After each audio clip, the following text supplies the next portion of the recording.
competitors here range from professional triathletes to lawyers to doctors and many teachers. But there's only one adventure racer who happens to be a female firefighter. I'm not a triathlete. I'm a Rottweiler competing with a bunch of greyhounds. Robyn Benincasa has started and finished this race 3 times before. Ironman taught me how to be hard, how to be just mentally hard and to suffer. And I took that and brought it to adventure racing.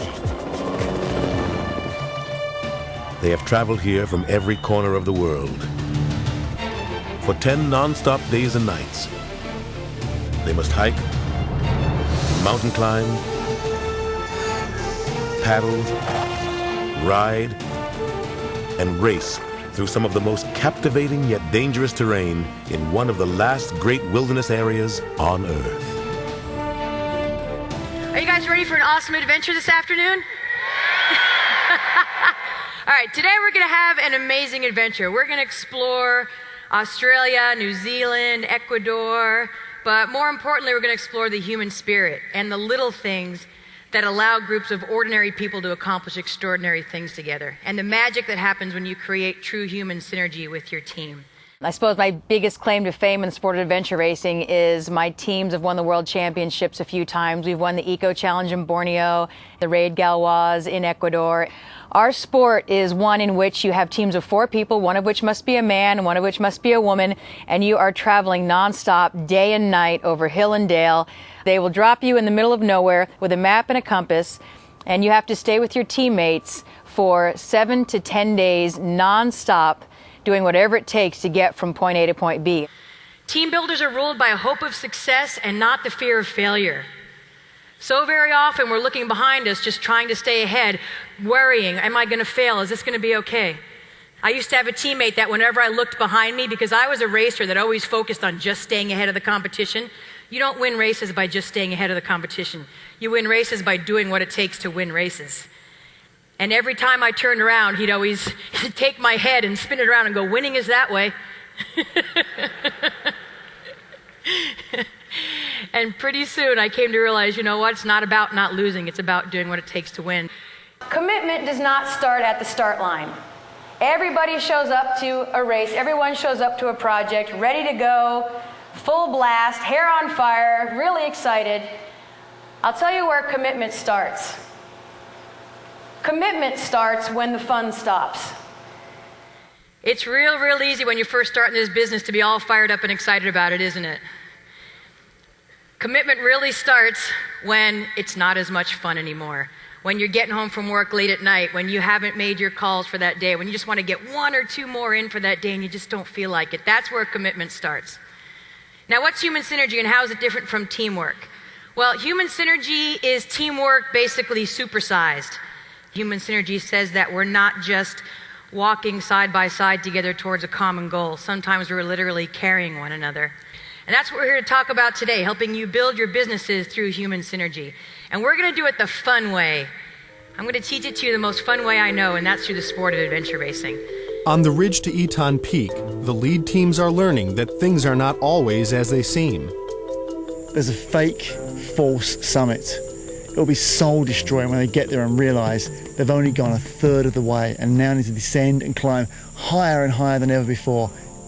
It just takes such courage to overcome the expectation of something being easy and then to find out it's really hard.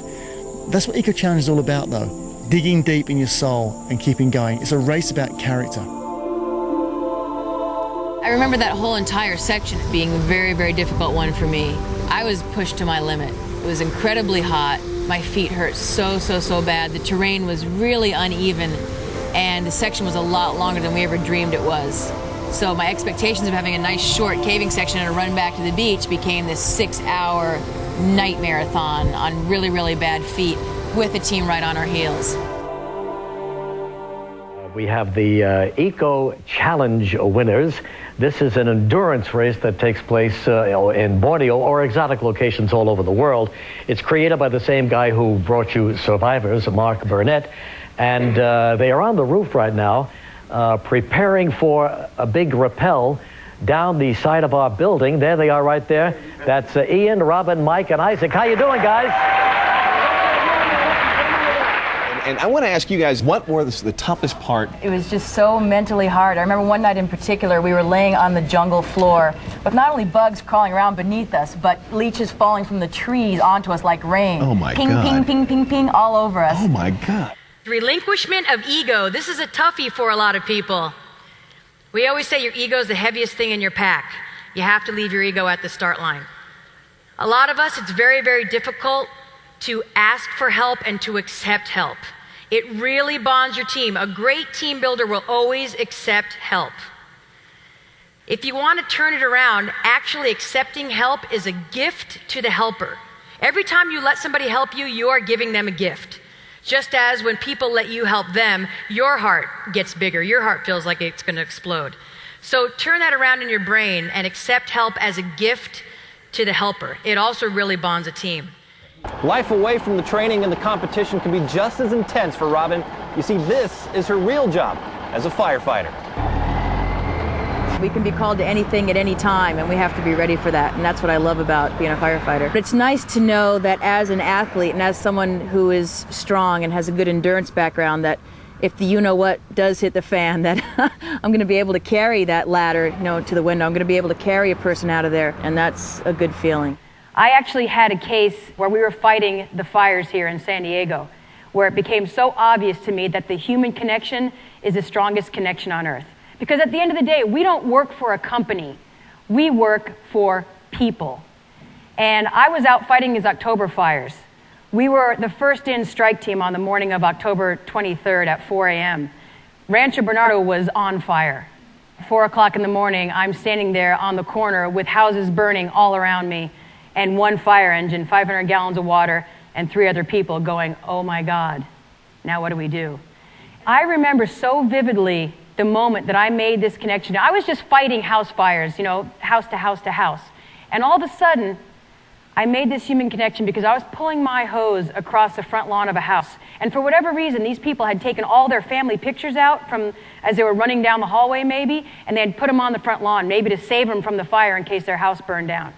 So I'm pulling my hose across the front lawn of this house, and I noticed all these family pictures. And all of a sudden, something clicked in my brain. I was like, you know what? I'm not working for the San Diego Fire Department right now. I am working for this family right now. This family needs me to save their house. And I worked so much harder on that house than I had on any of the other ones before it because I knew these people. I was connected to these people. We saved that house because of the power of knowing those people. And the neatest thing was we actually went back the next day after everything had calmed down, the fire had moved on, and the whole family was standing there on their front lawn holding their kids' hands, looking at their house with tears coming down their eyes when we pulled up. And it was such a great moment because we actually got to complete that circle of that connection with those people. And in that moment I said, you know what? This connection, this human connection is the strongest force on earth. So continue to build your teams by making those human connections. In Eco Challenge, there are no giant stadiums, no flag-waving crowds to cheer on the athletes. The winners will take a purse that barely covers the cost to compete. But all competitors, win or lose, will take home the memories of a lifetime.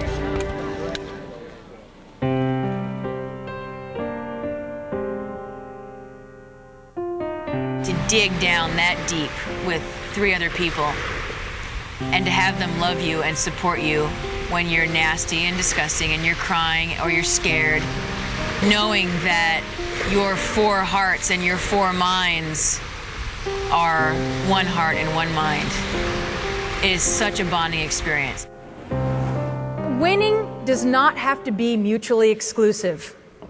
A winner is the person that takes everyone across the finish line with them, that brings up the game of everyone around them, that creates that win-win situation with other people.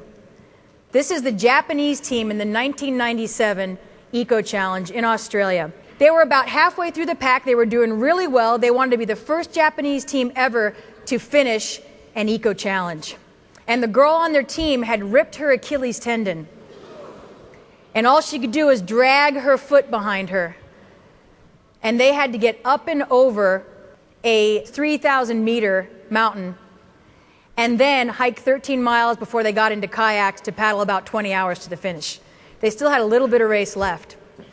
And these guys said, you know what, we're going to reach for this higher power. We want to show the world how a Japanese team performs. When Nahoko finds she can walk no more, she and her companions discover the true meaning of teamwork. Hi, you aren't going to believe this. Team Eastwind taking turns carrying their female teammate up Bartle Frere. No lie, over. They had been carrying her on their back for about 6 hours. She got off and with her walking sticks was able to walk part way, and they put her back on their back when they got to a steep, another steep area, over.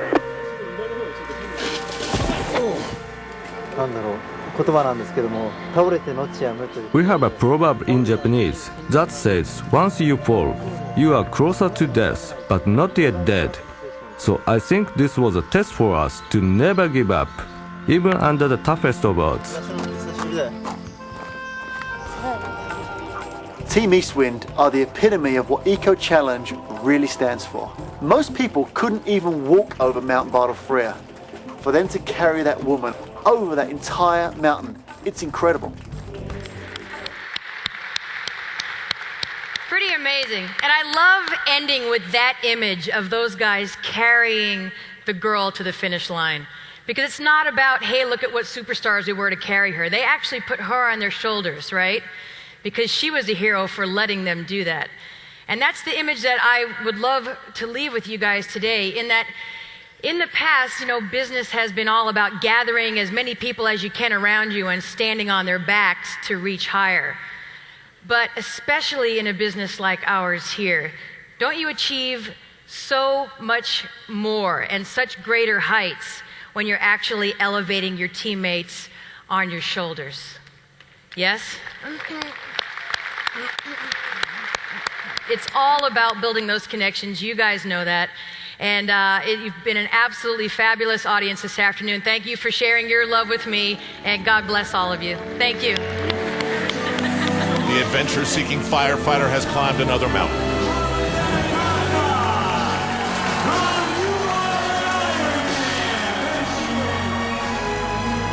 And Robyn will probably be back for more.